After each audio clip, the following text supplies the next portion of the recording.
por avisar que eu não estava vendo. Então, a gente continua o capítulo 8 hoje, na seção 8.3, que são outras aplicações de cálculo, né, para física e para engenharia, né? Então, entre as aplicações que tem do cálculo nas físicas e engenharia, né, igual eu falei, pode ser eletromagnetismo, hidrodinâmica, termodinâmica. A gente vai aplicar basicamente nesse capítulo, né, em força em função da pressão, né, como que aumenta a pressão, no caso, né, de um corpo à medida que ele é submerso no fluido, e como calcular o centro de massa. Então, a gente vai falar da pressão em força hidrostática, né?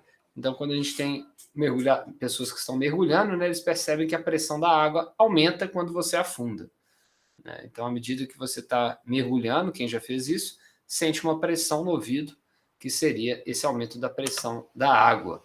Isso acontece porque aumenta, né, o peso da água, da coluna de água que está sobre a cabeça deles. Então, em geral, né, se a gente tem uma placa horizontal fina, né, com essa área de metros quadrados, a metros quadrados, né, num fluido com uma densidade ρ, que estaria no SI em quilogramas por metro cúbico, a uma profundidade de D metros abaixo d'água, né, a gente tem que o volume, né, que a gente teria, né, do fluido acima dessa coluna de área A, né, desse cara de área A, é a área A vezes a distância D. E a massa dessa coluna de água, né, que está em cima dessa superfície aqui do fluido A, a massa vai ser a densidade vezes o volume. Então, ficou a densidade vezes a área vezes essa distância D. Então, qual que é a força exercida pelo fluido na placa, né? Vai ser, então, a massa vezes a gravidade, o peso desse fluido que está em cima dessa superfície A, onde G vai ser a aceleração da gravidade. Então, qual que vai ser a pressão que essa placa vai sofrer? Ela vai sofrer uma pressão que é a força por unidade de área, que vai ser dada para o ρGD, né? Então, no sistema internacional, isso é dado em Pascal, né? E a unidade é Newton por metro quadrado. Não sei se vocês entenderam a dedução, né? Mas a ideia seria, se aqui a gente tem um nível da água, né? E aqui em fora, em geral, você tem a pressão atmosférica, né? Vamos colocar aqui que é de 1 atm no nível do mar. À medida que você vai aprofundando uma profundidade D, a pressão, né, a D metros abaixo da superfície, ela vai ser, né, a densidade vezes a gravidade vezes essa altura. E aí o método que foi utilizado aqui para calcular isso, é porque aqui tem muita informação, né, que talvez vocês viram no segundo grau, mas vocês não viram ainda novamente no superior, né? Que entra uma noção de fluidos, né? A pressão é força sobre área, entra a força-peso, que vocês vão ver na parte de fundamentos de mecânica ainda, mas tudo isso é um conteúdo do segundo grau, né? Então, o que ele pegou, né? Ele pegou essa placa de área A, que viu que ela estava, né, numa distância D da superfície. Então, qual que é o peso da coluna de água que está em cima dessa placa A? Ela seria, né, a massa desse fluido vezes a gravidade. Então, esse seria o peso, né, da coluna de água. Só que a massa para um fluido, ela pode ser dada pela densidade vezes o volume. Então, é a densidade da água, do fluido, né, vezes o seu volume, vezes a gravidade, né? E o volume, então a densidade vezes a gravidade, o volume vai ser essa área A, né, que está sobre ela, né, o fluido, e a distância D. Então, esse daqui vai ser o volume do fluido, que está aqui em cima de A. Como a pressão, né, ela é força por unidade de área, se eu divido essa força, né, é a força-peso, né, que está sendo feito por esse fluido em cima, que a gente calculou em cima, né, como FP, na verdade. Deixa eu trocar aqui para não...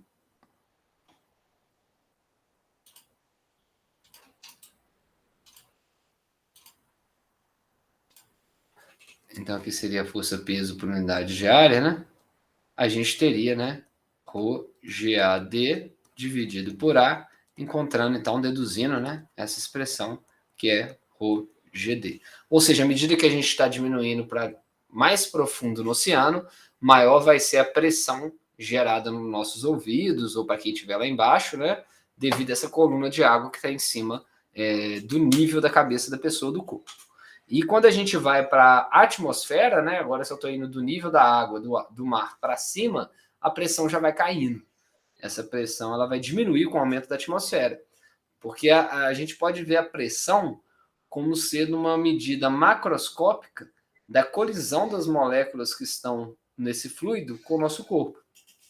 Então, a pressão de 1 atm que a gente sente significa que tem moléculas de ar que estão com uma velocidade em torno de 1.000 km por hora, colidindo na nossa pele a todo momento. E essas colisões geram essa sensação da pressão atmosférica, que seria uma sensação macroscópica gerada pela força por unidade de área que cada molécula de ar colide contra a gente. Então, na hora que você está aumentando a profundidade no nível do mar, inevitavelmente você está pegando águas profundas que são mais densas. Então, à medida que vai ficando mais denso e aumentando essa coluna de ar sobre as nossas cabeças, o número de moléculas que está colidindo contra a nossa pele vai aumentando. E com isso, vai aumentando essa pressão. Tá? E no caso da gente aumentar a altitude, a pressão cai porque vai ficando mais rarefeito, né, o ar, né? Porque vão ficando as moléculas mais leves acima da atmosférica, né? Então, por isso que o ozônio está lá em cima. E aí, menos moléculas vão estar colidindo contra a nossa pele e a sensação da pressão, a pressão, então, vai cair. Então, a unidade que a gente usa, então, que é Newton por metro quadrado, que é força por área, né? Ela é Pascal, e muitas vezes a gente vai usar quilopascal, ou seja, 1000 vezes Pascal, porque Pascal é uma unidade muito pequena. Então, vamos fazer um exemplo. Se a gente tem uma densidade da água de 1000 kg por metro cúbico, né? Então, a pressão no fundo de uma piscina que tem 2 metros de profundidade vai ser quanto? ρGD. Então, a densidade do fluido vezes a gravidade vezes a profundidade. A pressão para quem tiver a 2 metros de profundidade é 19,6 kPa. Tá? Isso é a pressão dentro do fluido. Aqui não está considerando ainda a pressão, né, do ar. Então, seria isso mais a pressão de uma atmosfera, se a gente fosse calcular sobre isso. E a pressão de uma atmosfera que a gente tem no nível do mar, né, que tem uma relação com Pascal, ela é 103,5 kPa, se não me engano, ela também tem a ver com a coluna de ar que está sobre a nossa cabeça. Então, esse princípio é importante, né? E uma característica que é importante disso é que quando a gente tem um fluido, a gente está dentro de um fluido, não é direcional essa pressão. Ela é a mesma em todas as direções. E se eu tiver numa mesma linha do fluido, a pressão é idêntica. Ela aumenta com a distância, mas ela se mantém a mesma em todos os pontos do fluido, na mesma altura. Né? Então, um mergulhador vai sentir a mesma pressão no nariz e nas orelhas, porque elas estão niveladas, né, no nosso rosto. Então, a pressão em qualquer direção, a uma profundidade D de um fluido com densidade ρ, vai ser dada por ρGD, igual a gente viu. E aí, o produto da densidade com a gravidade poderia ser substituído por esse delta aqui, mas no nosso caso não faz diferença. Então, com isso, a gente consegue determinar a força hidrostática contra uma placa vertical, parede ou barragem, né? Então, não é um problema simples, porque a pressão não é constante, mas ela aumenta com o aumento da profundidade. Então, vamos fazer esse exemplo, né? Uma barragem tem esse formato trapezoidal, mostrado aqui na figura, né? Nem acredito que esse seja o formato utilizado nas barragens. Não, pode ser até que seja o formato das barragens reais também. Vamos ver, vamos acompanhar o problema. Então, ele tem esse formato trapezoidal, a altura é de 20 metros, a largura é 50 e tem 30 metros no fundo. Ele quer saber qual que é a força na barragem decorrente da pressão hidrostática da água. Se o nível da água estiver a 4 metros do topo. Então, se aqui estiver cheio, né, e só sobrar 4 metros, igual está aqui mais ou menos representado, qual que é a força que vai ter que suportar a barragem? A gente pode escolher um eixo vertical com origem na superfície da água, igual está aqui, no nível 0, né? Desculpa, o nível está na água, 0, menos 4 seria esse nível no topo, né, do trapézio da barragem, né? E, né, a profundidade da água que vai ter, então, vai ser 16 metros. Então, a gente pode dividir em seções, porque a gente pode ver que está variando, né? Se fosse um corpo... a gente pode dividir em intervalos iguais, né? Igual está aqui, em delta x, né? Em vários intervalos iguais. E escolher, né? Nesse caso, a gente pode escolher sobre intervalos de igual comprimento. Tá? Então, como que vai ficar a nossa função da profundidade em relação, né, a essa distância x que a gente colocou, onde o x positivo é para baixo, né? Então, a gente tem em cima, né, nesse topo, a gente está pegando aqui só essa... Imagina que a gente está pegando aqui, ó, só essa seção A aqui, ó. Então, nessa seção A, a gente tem 10 metros aqui, né? A gente tem 15 em cima, e 15 embaixo e 50 em cima, 30 e 50. Ou seja, sobra 10 metros daqui até aqui e 10 metros daqui até aqui. Né? Então, a gente está pegando só essa regiãozinha daqui, ou seja, 10 metros por 16 metros. Então, a gente tem 10 metros por 16 metros, dos 20, e aí a gente vai ter uma função x que ela vai valer 16 menos xi.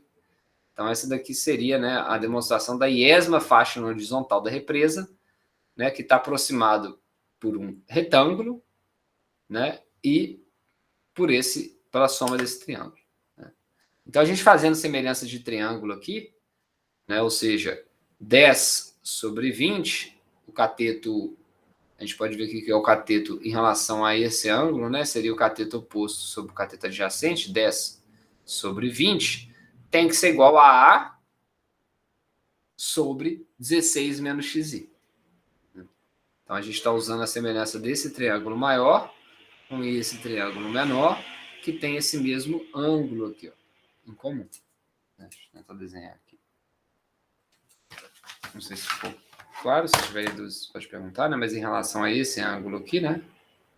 Tanto o triângulo A e 16 menos xi formado aqui, ó, nesse processo aqui, tem o mesmo ângulo do que o triângulo formado por todo o conjunto.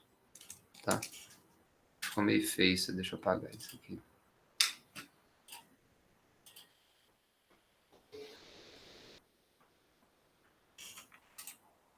Então, opa.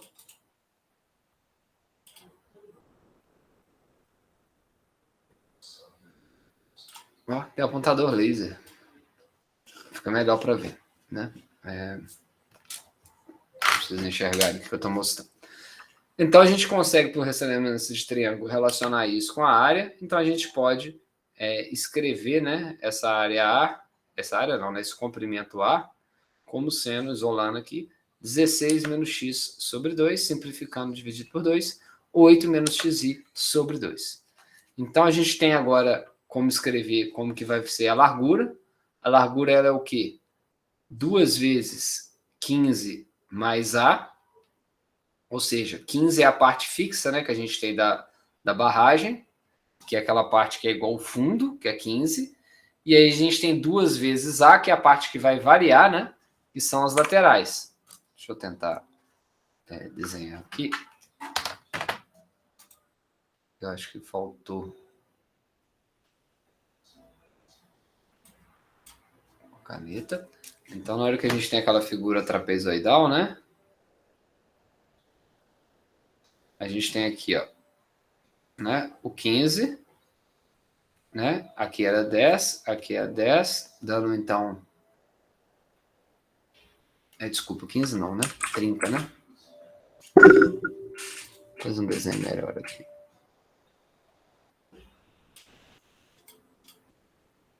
É 30, né? Aqui é só metade.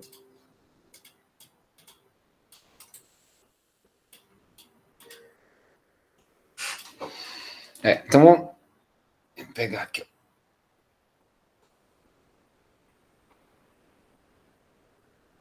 Estaria ela aqui, né? Então, daqui até aqui. Nossa, que horrível.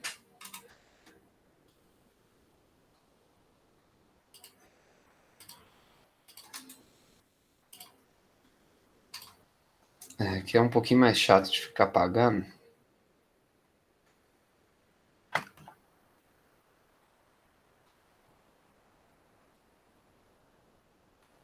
Então, aqui a gente teria, né?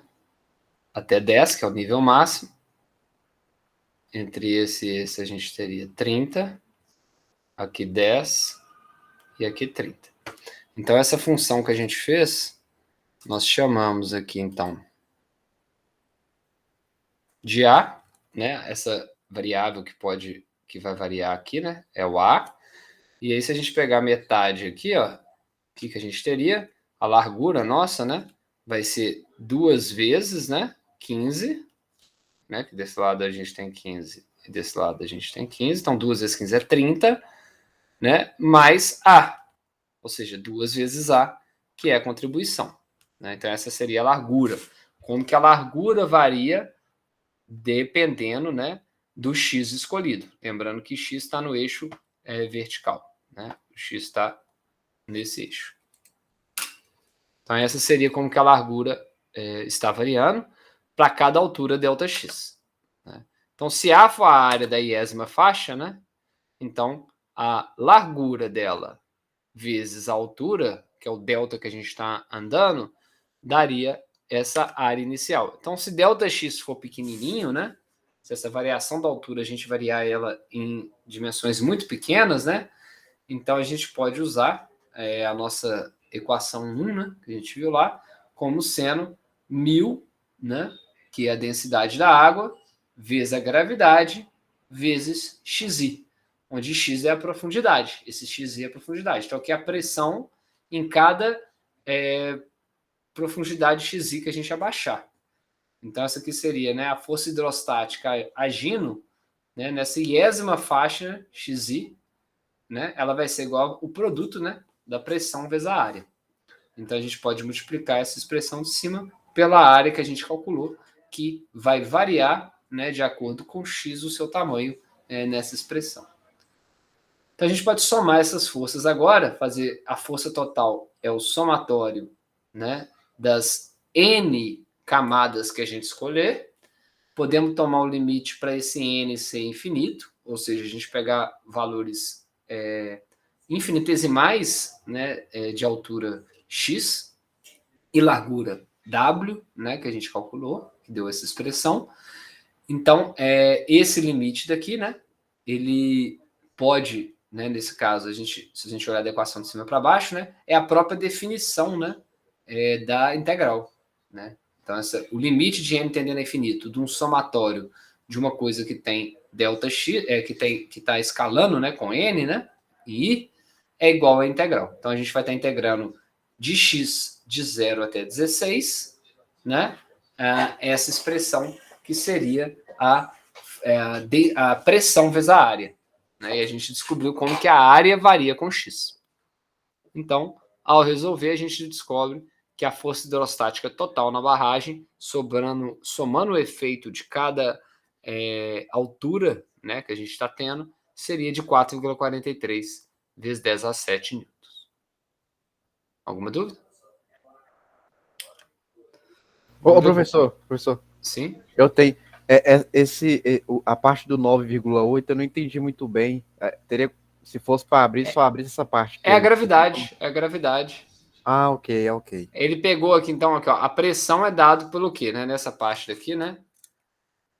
Aqui, ó. A pressão que a gente viu lá atrás, né? No nível da água, né? À medida que você vai descendo, é dado por ρ, G, H, né? Que a gente viu lá, ρ, G, D, na verdade, né? E aí o ρ aqui é da água, então nesse caso daqui, né? ρ igual a 1000 quilogramas por metro cúbico. É a densidade da água. A gravidade foi usado 9,8 metros por segundo ao quadrado. E xi é aquela variável que nós vamos variar, né, na profundidade. É a variação da profundidade. A dificuldade aqui é só porque a área, né, ela está variando à medida que nós estamos aprofundando, porque o recipiente não é simétrico. Porque senão a gente multiplicaria pelo ar e não precisaria fazer essa integral, né? A conta nossa seria simplesmente a pressão de cada nível, né? Que varia com x, igual está aqui, né? O somatório de x. E aí, nessa integral que a gente está vendo aqui, ó, esse termo que seria o termo de como varia a área, ele vai para fora da integral, sendo um valor constante. Então, a gente faria a integral só de x dx, né? Se fosse a variação somente de altura no recipiente simétrico. Respondido? Respondido. Obrigadão. Então, a outra aplicação que a gente tem para integral, né, seria o momento, calcular momento e centro de massa. Então, o que seria, né, o centro de massa de um corpo? Então, todo corpo, geometricamente falando, aí existe um centro de massa. E para encontrar ele, uma forma empírica para encontrar seria... Vocês estão me enxergando aí, né? Eu não estou vendo a câmera, vocês estão me vendo, né? Seria, se você de pendura... Deixa eu ver um objeto simétrico que eu tenho aqui em casa, um livro. Esse aqui não é tão simétrico. O livro é mais simétrico. Então, se eu pegar aqui esse livro, né, a gente sabe onde é que está o centro de massa dele. Onde que está? No centro geométrico. Né? Se o livro for perfeitamente do mesmo material, mesmo volume, né, a gente conseguiria sustentar ele, ó, pelo seu centro de massa, ou por esse centro de gravidade. Né? O ponto onde eu consigo ter uma mesma distribuição de massa em torno do meu dedo. Então, para lá, a distribuição de massa é igual para cá, igual para cá, igual para cá. Então, esse seria, né, esse centro de massa, onde eu consigo ter uma distribuição de massa equivalente em torno do corpo. E uma forma de você encontrar ela é de pendurar esse objeto, porque ele poderia não ser regular. Se ele é regular, coincide com o centro geométrico. Se ele não for regular, como que você faria? Você pendura esse corpo, igual estou pendurando aqui, por uma extremidade, e passa uma linha, né, nesse corpo. Aqui, ó, coincidentemente, a linha está passando por essas duas quinas.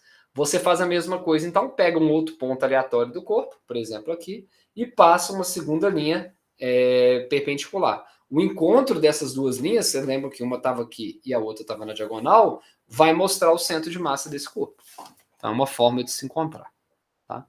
Então é o ponto onde você consegue sustentar, né? Ou o centro de gravidade ou o centro de massa. Acaba coincidindo o centro de massa com o centro de gravidade, porque na Terra a gravidade varia muito pouco com essa altura que a gente varia na superfície. Né? Se fosse num lugar onde a gravidade variasse muito entre um ponto do corpo e outro, o centro de massa e o centro de gravidade não é o mesmo. Mas aqui a gente pode considerar que sim. Então, vamos considerar uma situação simples, né, igual está aqui na figura 6, onde a gente tem duas massas que estão presas num bastão de lados opostos, né? E essa distância de apoio. Então, a gente tem uma massa 1 a uma distância D1, uma massa 2 a uma distância D2. E aqui é o ponto do apoio.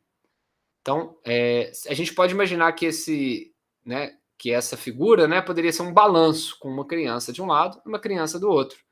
Né? E nesse caso, né, se ele fosse exatamente no meio, se as duas crianças têm a mesma massa, ele ficaria parado no centro. Se uma criança fosse mais pesada do que a outra, ela tombaria para um lado ou tombaria para o outro. Mas o que a gente poderia fazer para compensar o peso de uma criança se a gente quisesse que ela tivesse em equilíbrio com duas massas diferentes? A gente deslocaria, né, esse ponto de apoio. Vocês não chegaram a ver isso ainda nesse curso, né, no curso de física mecânica, vocês vão ver, mas a gente pode imaginar que existe uma competição de torque dos dois lados. Né? Então aqui, ó, esse aqui é um pouquinho meio fora do conteúdo, né, desse capítulo, é só para vocês entenderem um pouco dessa dedução, né? Mas a gente teria do lado de cá, ó, uma força-peso. Essa força-peso vezes esse braço de alavanca está realizando um torque, ó, que quer girar, né, essa haste para cá. Da mesma forma, olha só, aqui a gente tem uma força-peso do corpo 2, né, e um braço de alavanca, que também quer girar, né, para cá. Então, isso é uma competição entre torques, na verdade. Né? E nessa competição, né, o torque ele é a força vezes o deslocamento perpendicular. Então, aqui a força e eles são perpendiculares, é máximo o torque. Então, a gente teria aqui, ó, a força do corpo 1, feita, né, pela força-peso do corpo 1. Vamos botar força-peso do corpo 1 vezes a distância 1. O torque do lado esquerdo tem que ser igual ao torque do lado direito. Então, a força-peso do corpo 2 vezes a distância 2. Se a gente substituir aqui, a gente vai ter a massa do corpo 1 vezes a gravidade vezes a distância 1 é igual a massa do corpo 2 vezes a gravidade vezes a distância do corpo 2. Se a gente cortar aqui a gravidade, a gente vê que a massa 1 vezes a distância 1 tem que ser igual ao produto da massa 2 vezes a distância 2. Então, se o corpo 2 for mais massivo, vamos colocar outra cor aqui. Então, se o corpo 2 for mais massivo, se ele tiver uma massa maior, né? Nesse caso, né? Vamos colocar menor, que eu acho que vai combinar mais. Ele está mais distante, né? Vou apagar aqui. Então, se o corpo 2 tivesse uma massa menor, que vai ilustrar melhor com esse caso, para ele estar em equilíbrio, se M2 fosse, né, menor que M1, né? Ou seja, M2 menor do que M1, a distância 2, ó, tem que ser maior do que a distância 1 para que dê o mesmo valor, né, dos dois lados e ele fique em equilíbrio. Tá? Então, isso aqui é só uma forma de deduzir essa equação, tá? Eu vou deixá-la aqui através dos torques, né? Então, seria, né, o torque 1 é igual ao torque 2. Opa, tá ruim aqui de fazer isso.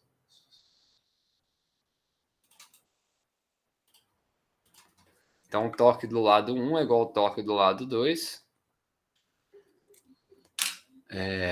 E assim que chega nessa dedução. A gente vai ver de outra forma. Então, o bastão ficará em equilíbrio, né? Ó, se a massa 1 vezes a distância 1 foi igual a massa 2 vezes a distância 2.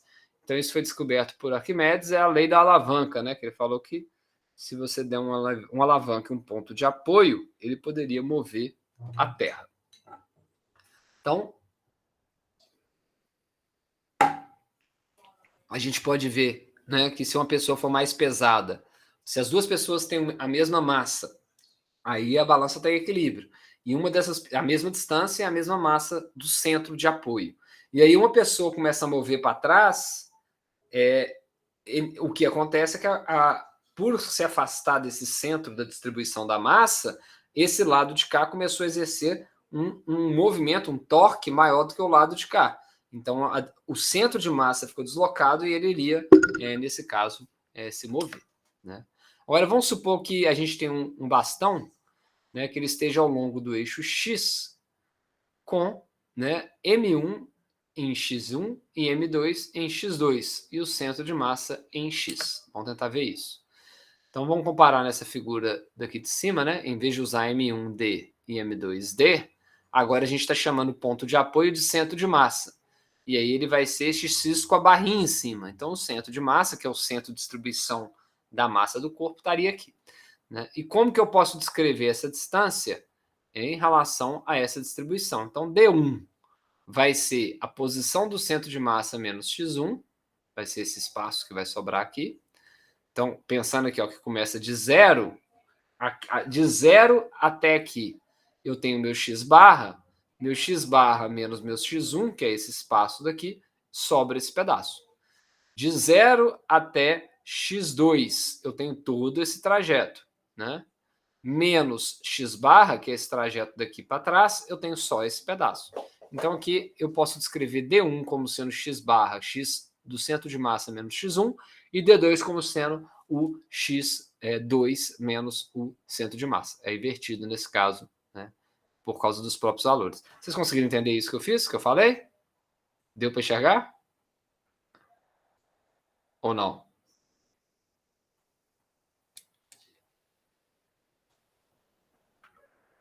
Então, aqui, ó. Vou tentar só desenhar um pouquinho melhor aqui, ó. Isso aqui, né? Está meio torto aqui, mas vocês entenderam que é uma reta, né? Esse é meu x barra.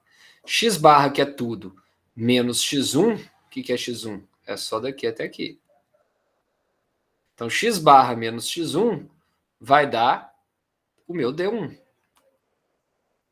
Que é esse aqui. Aí, o que é o maior aqui agora? O maiorzão que é daqui até aqui, ó, é o meu x2. x2 menos x barra vai sobrar o D2. Não, ficou horrível esse.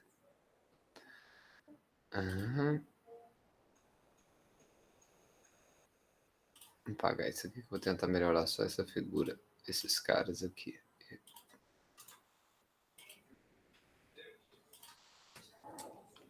Outra habilidade manual aqui. Depois eu vou tentar usar uma régua aqui no...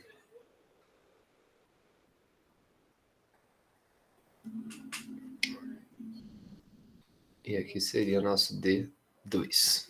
Tá?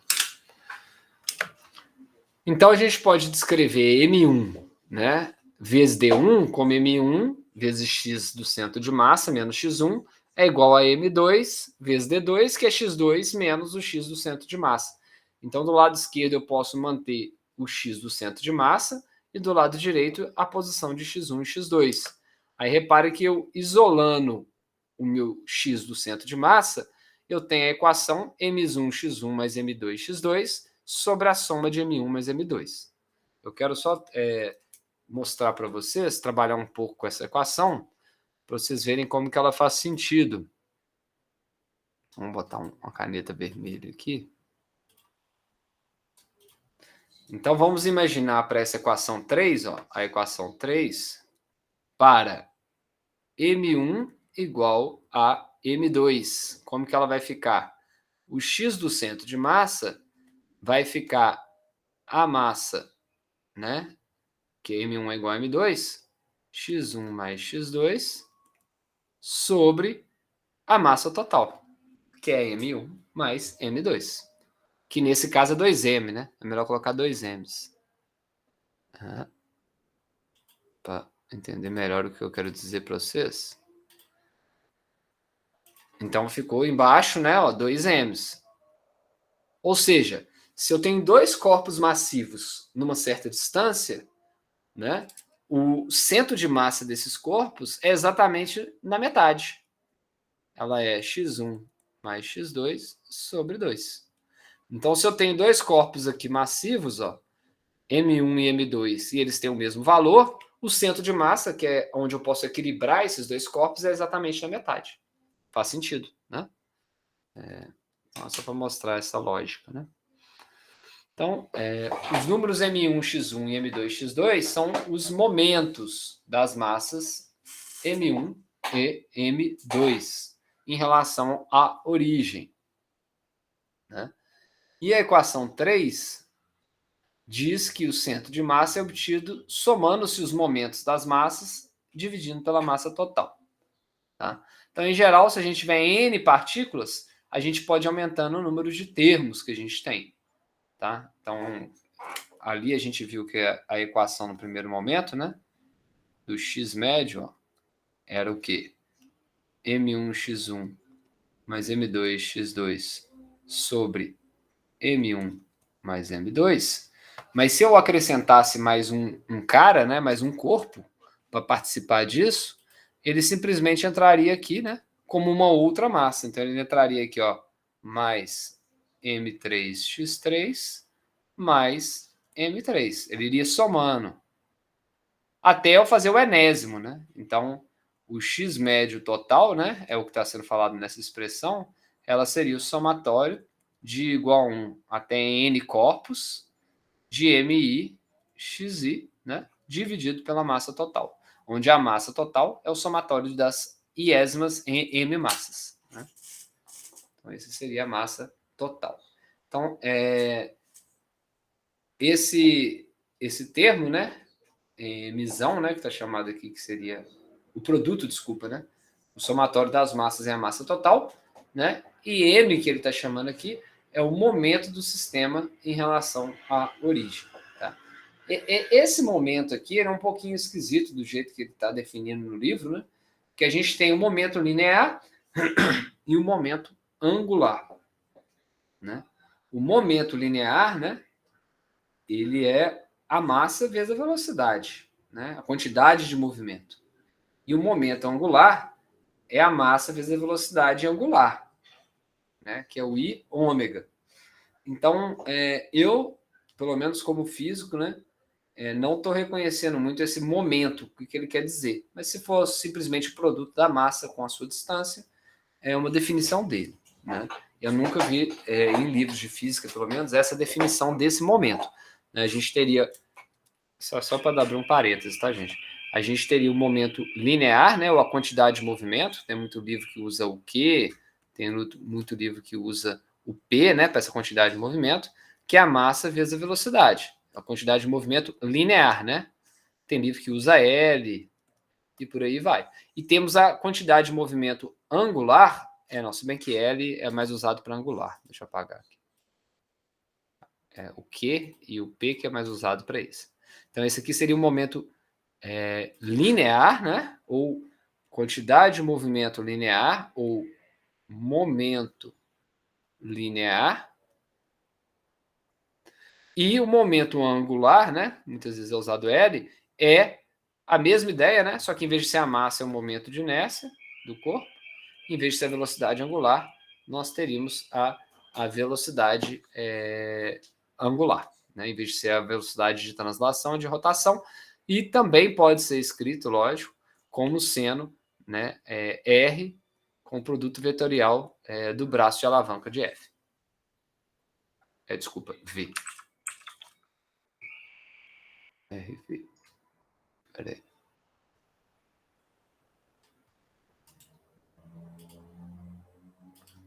Eu vou deixar até aqui, F é V, tá? Eu vou deixar até aqui para não ficar muito confuso. Então, isso aqui seria a quantidade de movimento linear e esse daqui seria a quantidade de movimento angular, ou momento angular. Então, ele chamar de momento do sistema esse produto é uma notação que eu não conheço. Tá? Pelo menos do curso de física, mas é uma forma que ele chamou para resumir esse produto da massa vezes a distância. Tá? Então, essa equação pode ser reescrita, a equação 4 que a gente viu, né, pode ser reescrita quando sendo m vezes o centro de massa igual a mzão, e que diz que se a massa total fosse concentrada no centro de massa, então o seu momento deve ser o mesmo. Tá?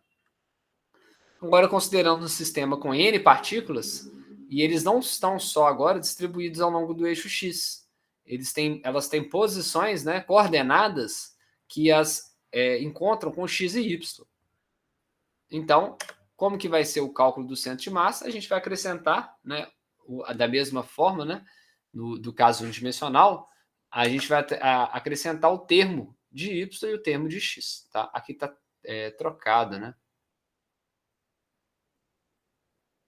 Tá trocado aqui porque o momento de Y tem que ser com Y, né? E o momento de X tem que ser com X. Tá? Ele inverteu aqui, né? Se eu não me engano, tá errado. Me parece errado aqui, né? Pelo menos quando a gente deduziu aqui para X, ó, a gente está calculando o momento em X e não o momento perpendicular a ele, né? Mas vocês entenderam. Dá para fazer para as outras coordenadas, né? Então, esse momento mede a tendência do sistema girar em torno do eixo, e o outro vai medir a mx mede a tendência dele girar em torno do eixo x, e my a tendência dele girar em torno do eixo y. Então, no caso unidimensional, a gente vai ter uma dimensão, a gente só tinha uma coordenada, mas no caso de um caso bidimensional, a gente vai ter uma coordenada x e uma coordenada y, né?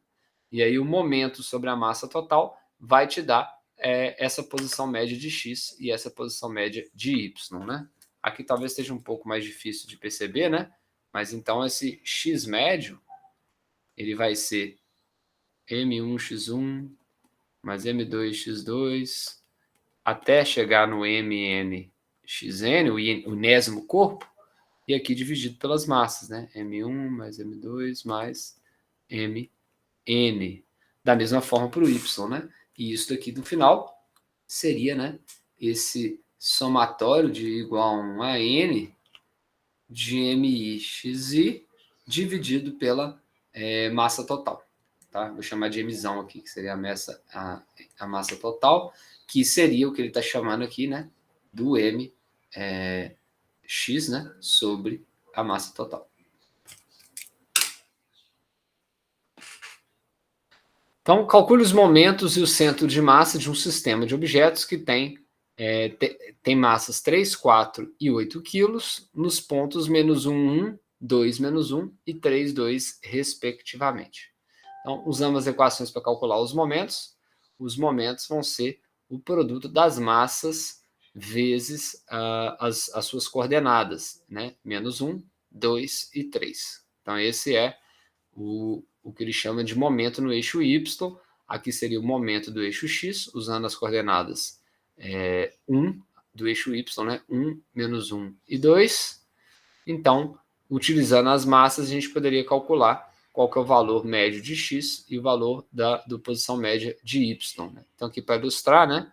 A gente está com um corpo aqui ó, de 3 quilos. Deixa eu dar uma colorida nesse gráfico aqui. Acho que do jeito que ele está,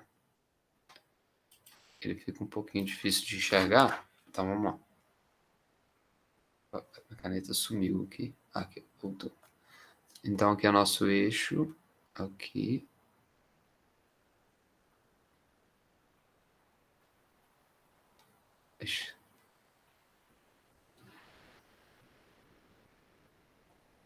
Então, aqui está nosso eixo de coordenadas, né? X e Y, né? Então, a gente tinha um corpo que está aqui localizado, ó, com 8 quilos, um corpo aqui com 3 e um corpo aqui com 4. E aí o centro de massa obtido, né, que é o que ele está destacando, que é essa posição calculada final, né, seria esse ponto. E esse ponto tem x igual a 29 sobre 15, que é aproximadamente 2, né, próximo de 2 em x, e y igual a 1. Então, ou seja, se eu tivesse por esse ponto, que é o centro de massa, eu conseguiria equilibrar esses três corpos com essas massas nas posições que eles se encontram. Então, vamos considerar agora uma placa plana, que a gente vai chamar ela de uma lâmina, né? Plana, com uma densidade uniforme, que ocupa uma região R do plano. Então, a gente vai querer encontrar o centro de massa dessa placa, que vai chamar centroide, ou centro geométrico, né, dessa região R do plano. Ao fazer isso, a gente usa o princípio de simetria, que diz que a região R é simétrica em relação a uma reta L, então o centroide R se encontra em L. Então, se essa região R for refletida em torno, né, dessa reta L, então a nossa região R continua a mesma, logo ele permanece fixos. Então, o centroide de um retângulo é o seu centro. Igual eu peguei aqui um livro, né, que tem o formato de um retângulo, né, o centroide dele, né, que seria esse ponto da região central desse plano, é o próprio centro geométrico. Né? Então, a ideia seria, né, que você poderia considerar um movimento desse sistema como sendo um movimento do seu centro de massa, e nesse centro de massa está concentrado toda a massa do corpo, em vez de estar distribuída. Então, o movimento da união de duas regiões sem interseção tem que ser a soma dos momentos das regiões individuais. Então, vamos supor aqui, né, essa região R, então a gente está de Y e X com esse corpo, com esse formato, que não é simétrico, né, visualmente. Né? Então, vamos supor que R, né, seja uma região desse mostrado na figura, né, e que ele esteja entre as retas x igual a A e x igual a B. Aqui embaixo ela tem y igual a 0, fazendo esse fundo, e na parte superior, né, ele tem a função f de x. Né? Então, como que a gente calcula o centroide dessa figura? Então, essa que vai ser a ideia. Então, a gente vai dividir intervalos, no intervalo fechado de A até B aqui, nós vamos dividir intervalos iguais, com distâncias x0, x1, x2 e larguras ΔX. E aí a gente pode pegar um ponto amostral, né, que através dele a gente pode calcular o valor do ponto médio como sendo a distância entre a média da distância entre dois pontos. Então, isso vai fazer uma aproximação que a gente chama de poligonal dessa região plana R, igual está mostrado aqui. Né? Então, a gente poderia dividir em N segmentos, né? Nesse caso aqui é realmente para calcular qual que seria, né, o centro de massa, né, dessa placa. Então, aqui já está mostrando, né, aonde que teria localizado, né, esse ponto. Vai estar mais ou menos nessa região aqui. Então, esse centroide, né, do iésimo retângulo é seu centro, e sua área, né, vai ser dada pelo produto da função altura vezes largura. Então, a massa desse centroide, então a gente está pegando só um centroide aqui, para ilustrar, né, qual que seria, então, né, a posição dele. A posição dele vai ser o valor médio do centro de massa e metade do valor disso, né, que ele está chamando aqui. Então, a área dele é a altura vezes a largura. Então, a altura f de x dessa posição, né, vezes a largura ΔX, né, que ele tem. E, então, né, se a gente tem a sua área, a sua massa vai ser a densidade vezes, né, a área. Tá? Nesse caso, está sendo considerado, né, uma densidade por área, que a gente teria a densidade volumétrica, você pode ter a densidade superficial e a densidade linear. Se você considera o corpo unidimensional, você pode usar a densidade linear, que é quilograma por metro. Se você considera o corpo somente uma superfície, você pode considerar a densidade superficial, que é quilograma por metro quadrado. E se o corpo ele for 3D, volumétrico, a gente pode considerar a densidade volumétrica, quilograma por metro cúbico. Tá? Então, o momento R em relação ao eixo é o produto da sua massa pela distância ao longo dele. Então, o momento, né, ao longo do eixo I, né, que é o que esse que vai determinar se ele quer girar ou não, ele vai ser o produto da densidade, né, vezes a própria área, né, vezes o valor desse ponto médio, que seria a massa, né? Então, aqui a gente teria, talvez não está tão bem demonstrado aqui, né? Mas aqui seria, né? Esse termo daqui, ó. Espera aí que eu já errei. Seria a nossa massa.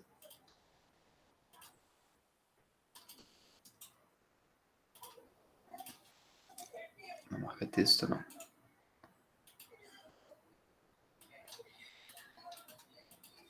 Então, esse termo e esse termo dão-lhe a nossa massa. Né? Então, aqui seria a massa vezes o xi. O elemento de massa, né? Vamos falar que isso aqui é um elemento de massa, que vai ser igual a densidade, né? Vezes a altura daquele elemento retângulo, vezes a largura. Né? Nesse caso, essa densidade, vamos pensar aí, ela é quilograma por metro quadrado, e isso aqui a gente tem 1 metro quadrado, que seria a altura, né, daquele quadradinho que a gente viu, de largura ΔX e altura f de x médio I. Então, somando esses momentos de cada retângulozinho disso, a gente obtém um momento por essa aproximação que é chamado poligonal dessa região R. E se a gente tomar um limite para esse intervalo ser muito pequeno, né, a gente encontra o próprio momento através da integral. Tá?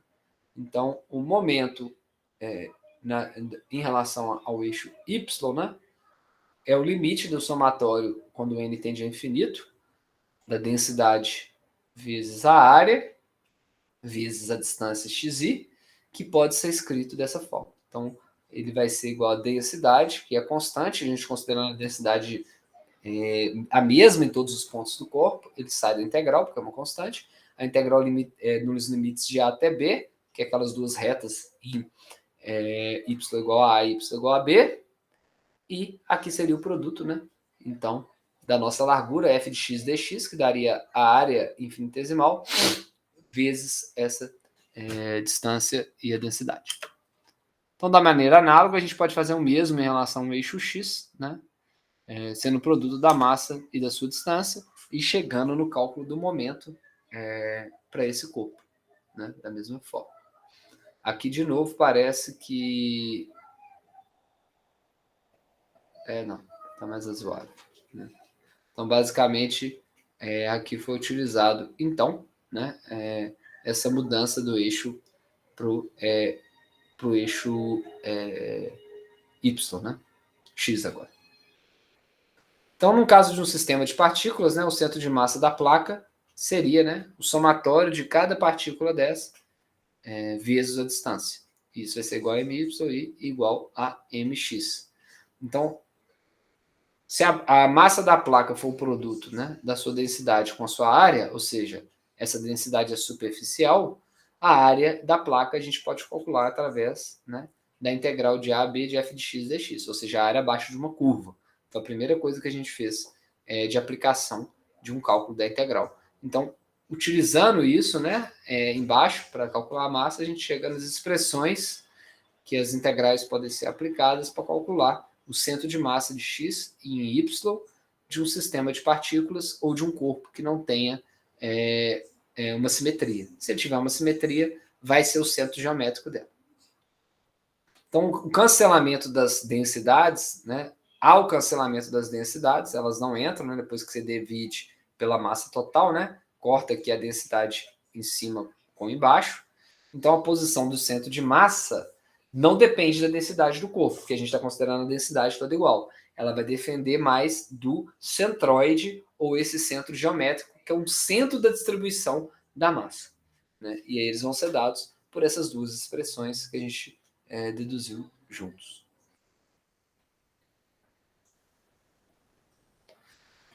Então, revendo aqui, né, se essa região R está entre as curvas, né, agora a gente, em vez de colocar a limitação dela em A e em B, ela está limitada entre duas funções, a função f de x em cima e a função g de x embaixo, né, onde a função f de x ela é sempre maior ou igual do que a função g de x nesse intervalo. Então a gente pode usar o mesmo argumento que a gente usou anteriormente para mostrar que o centroide, né, a região onde a gente pode equilibrar esse corpo, as suas coordenadas x e y podem ser encontradas por essa relação, aonde em vez de usar a função f de x, dx, e módulo de f de x ao quadrado dx, a gente subtrai a função do limite inferior, né? Da função inferior, que está dando um limite inferior desse sólido, né, ou dessa área. Na verdade.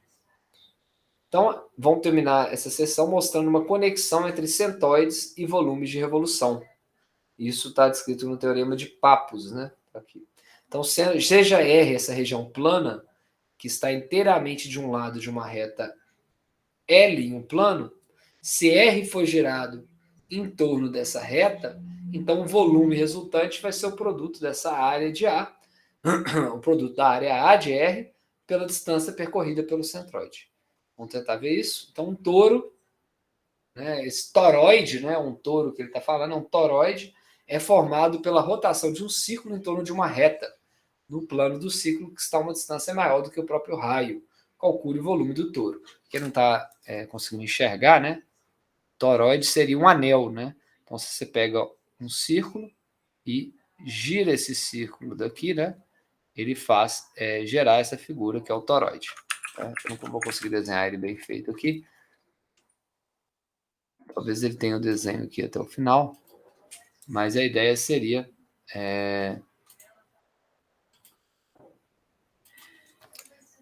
se eu pego essa área daqui, né, e faço uma rotação, eu formo esse toroide, tá? Então, calcule o volume desse touro. Então, o círculo tem a área A igual a πr ao quadrado, né? Então, a área desse círculo aqui é πr ao quadrado, e ele vai fazer uma trajetória que é 2π vezes r, né? Onde essa aqui é a rzinho, né? E a gente teria aqui, deixa eu ver se ele vai usar um rzão aqui. Vou mudar a cor da tinta aqui para verde. E aqui ele vai fazer uma rotação, né, em torno desse eixo, que vai ser o nosso Rzão. Então, pelo princípio de simetria, o centroide, né, seu centroide é o seu próprio centro, né, de rotação. Né, e a distância percorrida pelo centroide durante a rotação é 2πr, né, que seria o comprimento, né, desse arco daqui. Né, é 2π vezes r. Então, o volume que a gente vai ter do touro é a distância a área A vezes, que é πr ao quadrado, vezes 2πr. Então, esse seria o volume desse toroide. Se a gente fosse tentar representar ele aqui, é uma rosquinha, né? Ele é tipo uma rosquinha, tá? Vocês poderem imaginar isso aqui, né?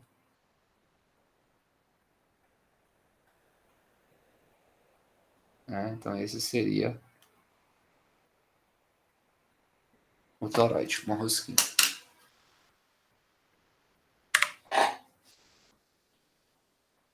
Então, essa que era a ideia da aula de hoje. A gente fechou com essas duas sessões. Não é o livro completo, né? Eu pulei a sessão 8.4, né? Então, eu dei somente as sessões 8.3 e 8.5, que são as aplicações na física, na biologia. E agora a gente teria, né? Não passei ainda não, né? A gente teria as aplicações da probabilidade, que é da sessão 8.5. Eu achei que tivesse terminado. Então, vamos fechar com essa sessão 8.5, vendo aplicações em probabilidade também, além de ver, igual a gente viu, do centro de massa e da pressão de um corpo, que seriam aplicações da física.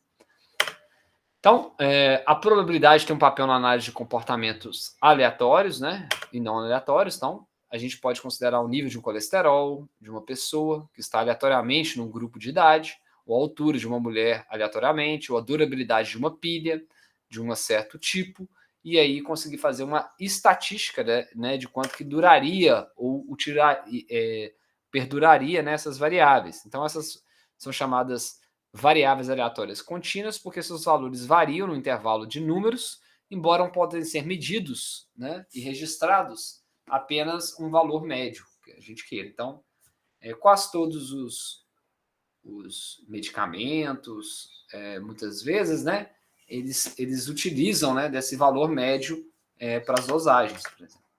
Então, se a gente quer saber a probabilidade do nível de colesterol do sangue ser maior do que 250, ou a probabilidade da altura de uma mulher adulta entre 60 e 70 polegadas está entre 60 e 70, ou a probabilidade de uma pilha durar entre 100 e 200 horas, então X vai representar a durabilidade da bateria, por exemplo.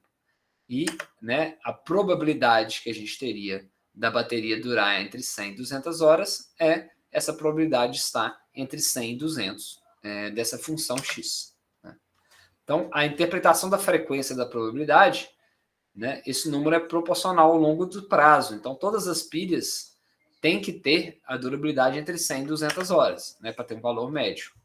Então, a probabilidade entre estar entre 100 e 200 vai ser entre 0 e 1. Né? Então, vai ter, às vezes, vamos supor, obviamente que para ela ter o valor de 200 horas de duração, vai ser uma fração do todo.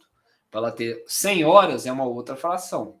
Vamos tentar ver isso daqui a pouco graficamente. Então, cada variável aleatória contínua, que é essa x, tem uma função densidade de probabilidade. Significa que a probabilidade de x estar entre A e B, entre 100 e 200, é encontrada pela integração da função de A até B. Então, a probabilidade, né, da nossa variável que a gente viu, né, chamando ela de variável aleatória contínua, está entre A e B, eu resolver a integral de A até B da função densidade de probabilidade dx. Então, aqui um exemplo mostra o modelo de uma função densidade de probabilidade, como que f varia, né? Geralmente é uma gaussiana, a gente pode ver aqui, né? Parece uma gaussiana. E aqui estaria a variável nossa, né? Como que ela está variando de acordo com a idade, né? Ou, no caso, a altura, né? Y é a altura, né, de uma mulher entre 60 e 70 polegadas. Né? Então, qual que seria a probabilidade dela ter entre 60 e 70 numa certa faixa de idade? Né? Então, a gente consegue ver que ela tem uma probabilidade maior, que é esse máximo aqui, né, dela ter próximo de 65 polegadas, e uma probabilidade bem pequena dela ter abaixo de 60, lá para 50, e uma probabilidade muito pequena dela ter acima de 70.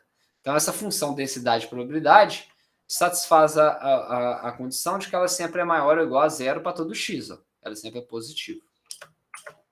As probabilidades são medidas numa escala de 0 a 1.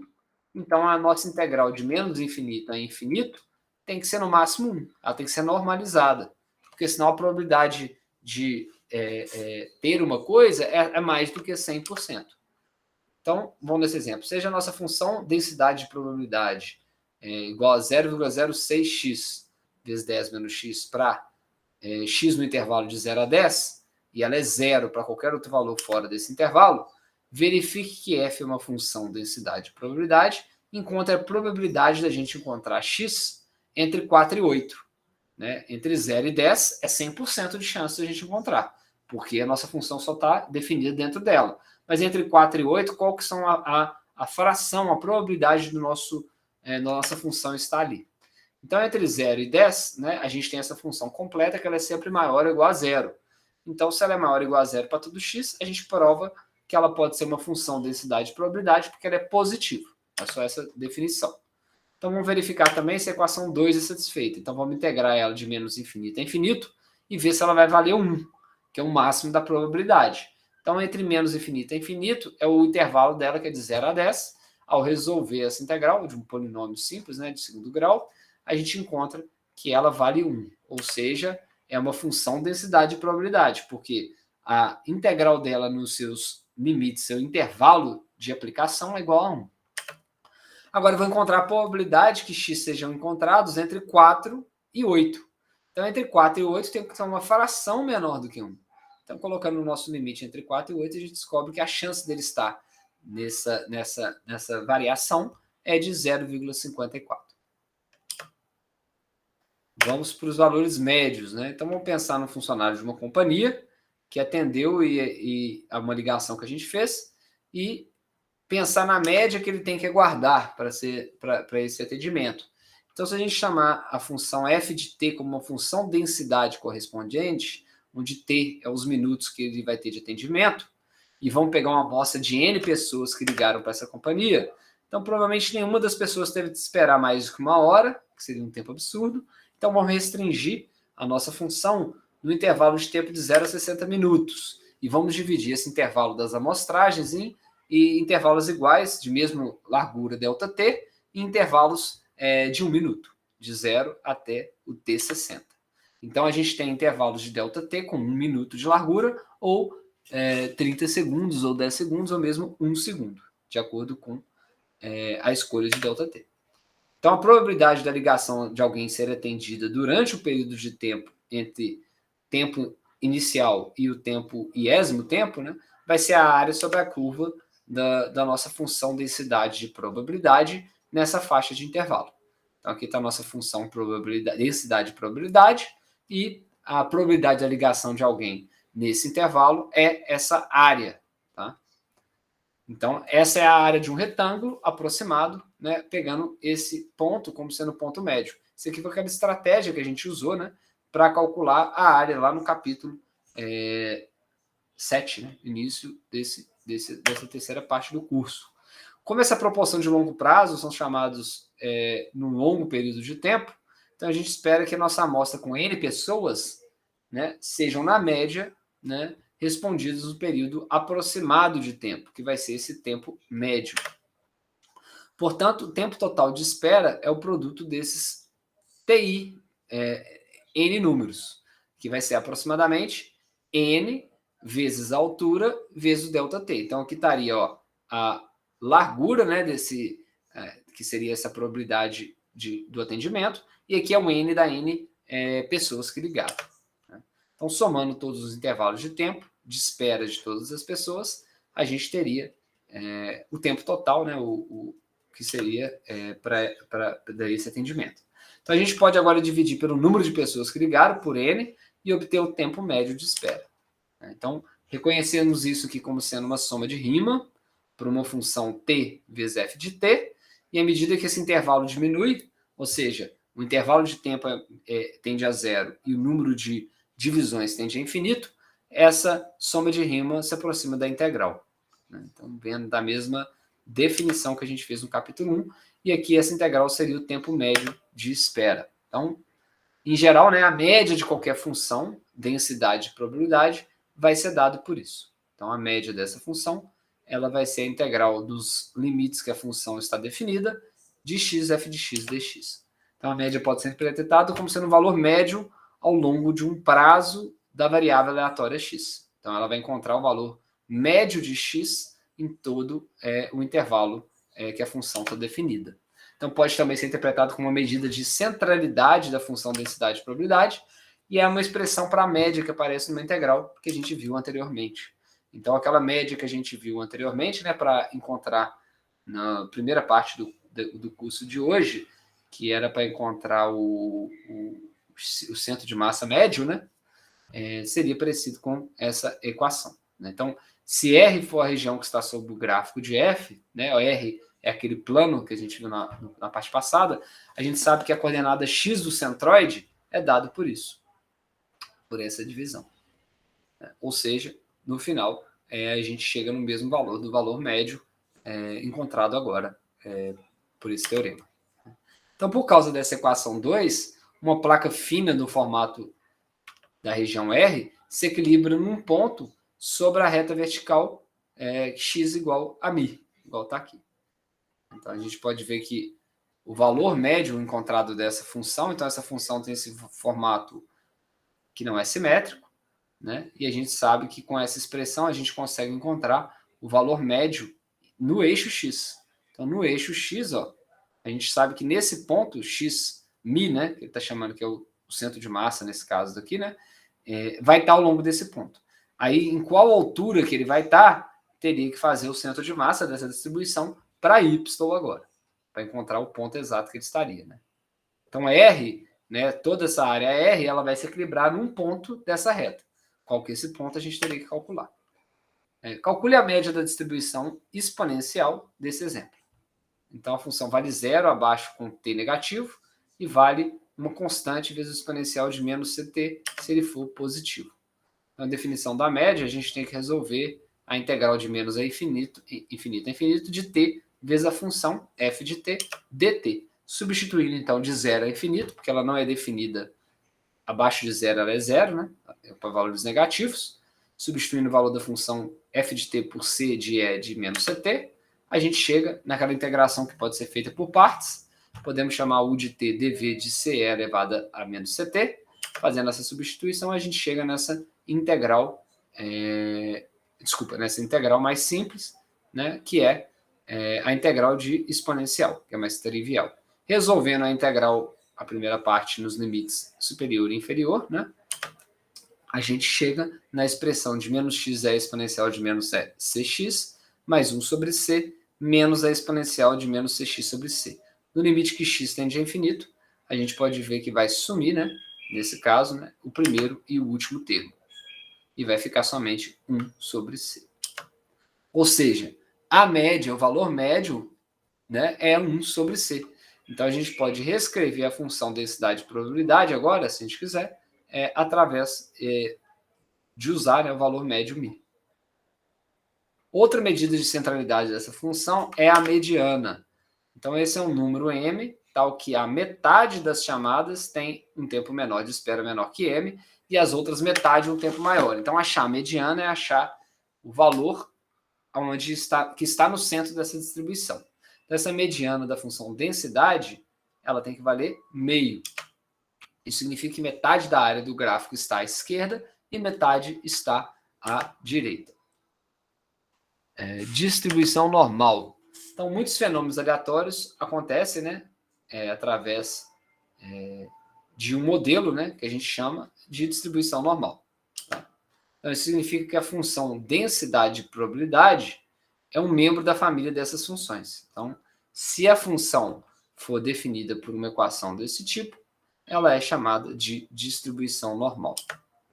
Você pode verificar que a média para essa função é μ. Então, se você tenta tirar o valor médio dessa função, ela vai dar o próprio μ dela. A constante positiva é chamada de desvio padrão, essa constante que a gente tem aqui, né, o sigma.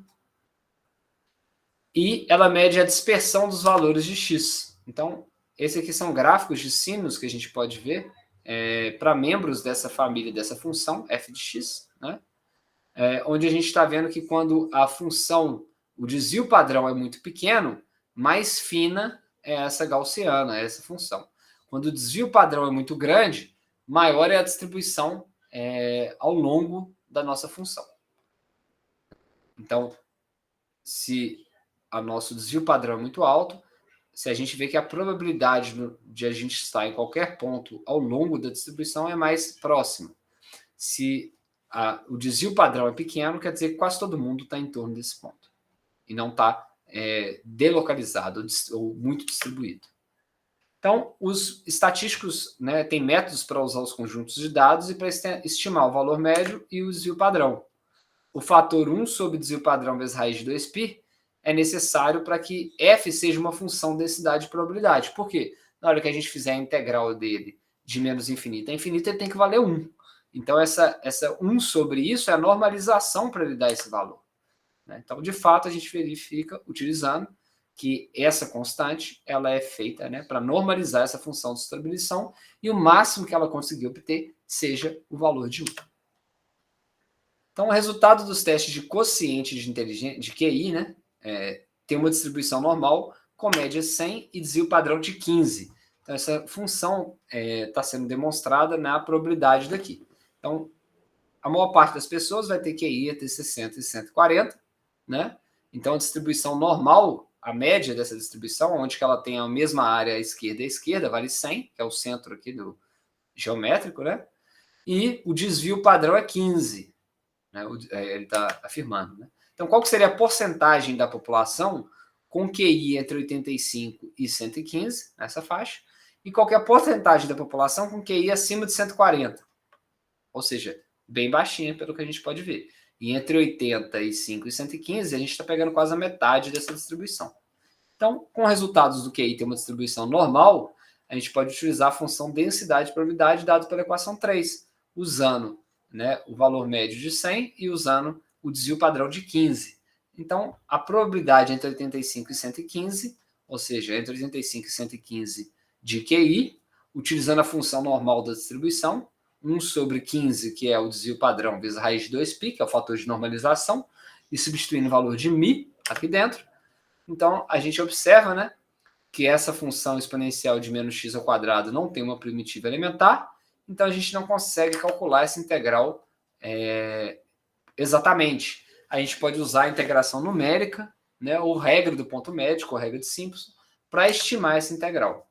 Então, fazendo isso, a gente descobre que a probabilidade do QI da pessoa ser entre 85 e 115 é de quase 70%, ou seja, 68% da população tem esse QI, ou seja, está dentro, né, de um desvio padrão da média, e a probabilidade da pessoa ter um QI acima de 40, maior do que 140, ou seja, de 140 é infinito, né? A gente pode aproximar de 140 a 200, por exemplo, que acima de 200 seria mais raro ainda, né? Nem sei se tem. Então, é seguro dizer que é extremamente raro encontrar pessoas com QI acima de 200. Então, fazendo essa distribuição agora, a gente descobre que a chance de você ter um QI acima de 140, né? Ou seja, de 140 a 200, é de 0,0038, ou seja, 0,3%. É menos 0,4% da população, né, teria esse QI acima de 140.